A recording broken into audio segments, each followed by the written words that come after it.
Hello everyone, welcome to the Financial Information Channel.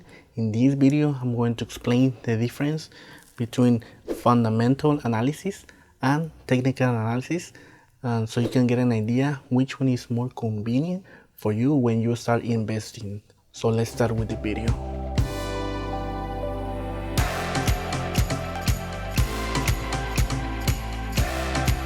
Now, one of the many things is when you start investing in the stock market, you want to know a lot of information that is very basic, but at the same time is very important.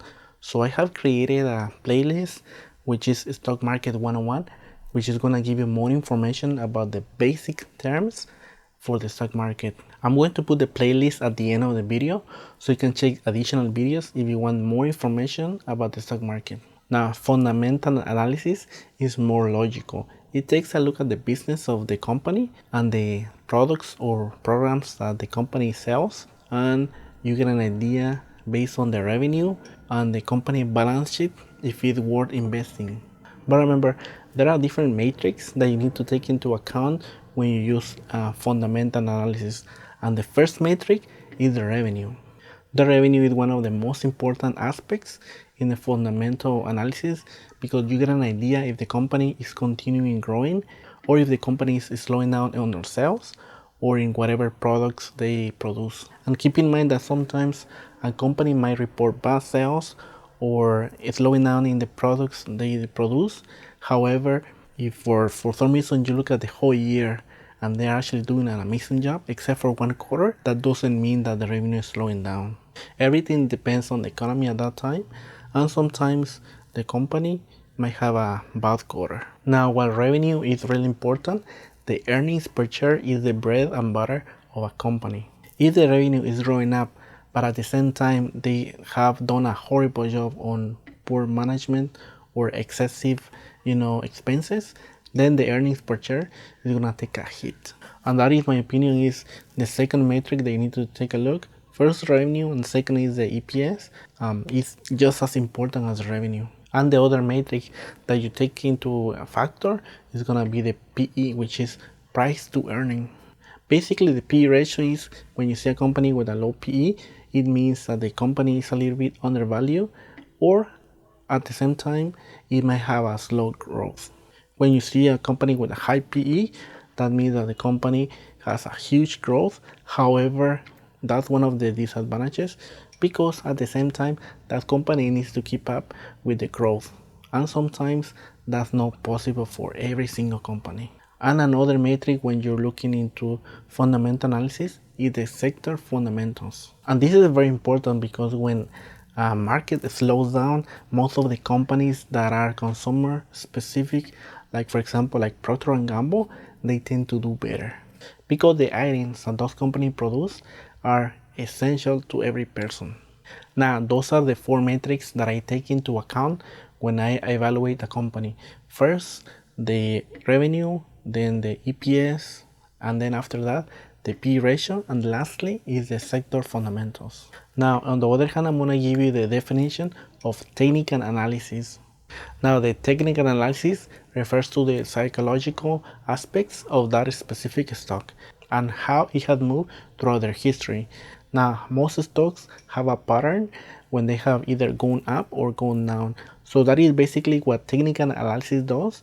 It analyzes the data and the trends so you can get an idea what is the exit or entry point for that specific stock.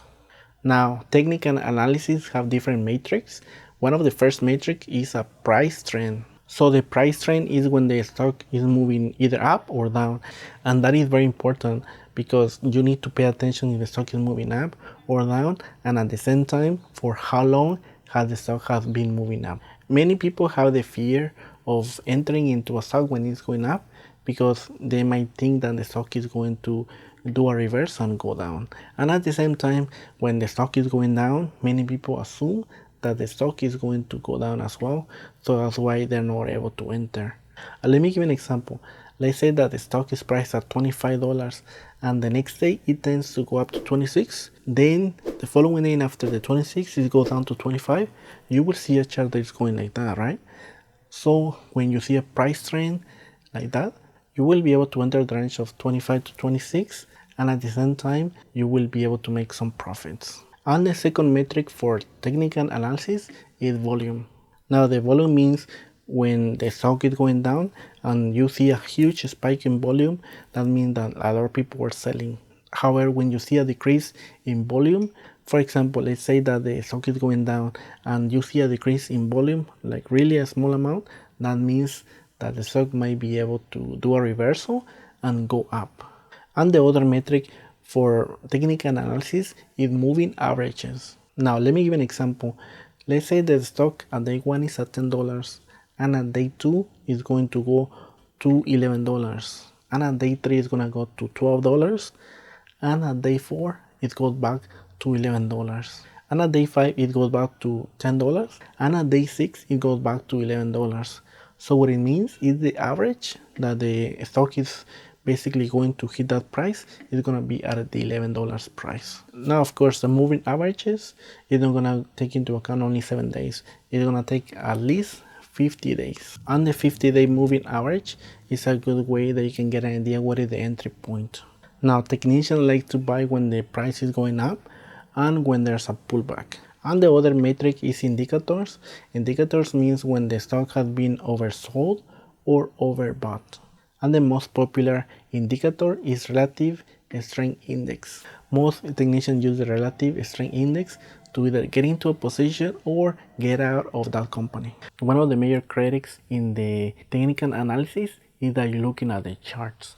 And the charts are going to show only the past behavior, it's not going to show the future behavior. And that is one of the criticisms about either that trading or investing style. However, you have to keep in mind that the pattern is basically on psychological behavior for that specific stock. And in my opinion, we had several stock market crashes. And look at now, the stock market always goes down, but that behavior on the charts, it shows that the stock market is going to go back again. In the last stock market crash in 2008, 2009, a lot of people lost faith in the stock market. But as you know, the stock market is gonna rebound. Even when it's going down, it's gonna go back up. And even when it's going to go up, you know it's going to go down at some point. So keep that in mind when evaluating fundamental analysis against the technical analysis. Both offer great advantages. So make sure that you take advantages on each of them. Now, can both fundamental and technical analysis exist? And I would say yes. Both offer different advantages and disadvantages. However, you can find an undervalued company when using the fundamental analysis and at the same time use the technical analysis so you can find an entry point. And it could apply also when you're trying to exit and sell the company. You can find an exit point once you find that the fundamentals are starting to be bad for that specific company. And I would say if you are planning to go into the stock market, even if you're only planning to invest, I would say that it's very important to learn the matrix of technical analysis. Remember, when you're trying to either invest or trade in the stock market, it's very important to know as much information as possible for that specific company.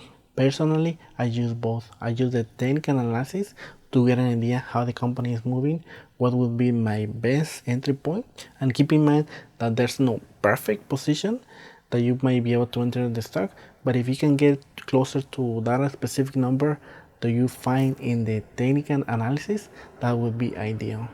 And fundamentals are very important because you will get an idea if the company is going to be profitable for the next few years or even decades. So which one is better? It just depends on your style. Fundamentals are mostly when you're investing, but at the same time, I would say that it's very important to learn the technical analysis. And technical analysis is also important when you're doing either day trading, swing trading, or if you're trying to get into a position for investing and you want to get the best value. Remember, this is just an informational video. You can do whatever you want with your money and your investing style. This is just a video to give you more specific information of the strengths of each specific analysis. And remember to subscribe to the Financial Information channel. I'm going to bring you more videos about the stock market, how to invest, and personal finance. And as always, I want to thank you once again for watching the video, and have an excellent day, and take care, my friends.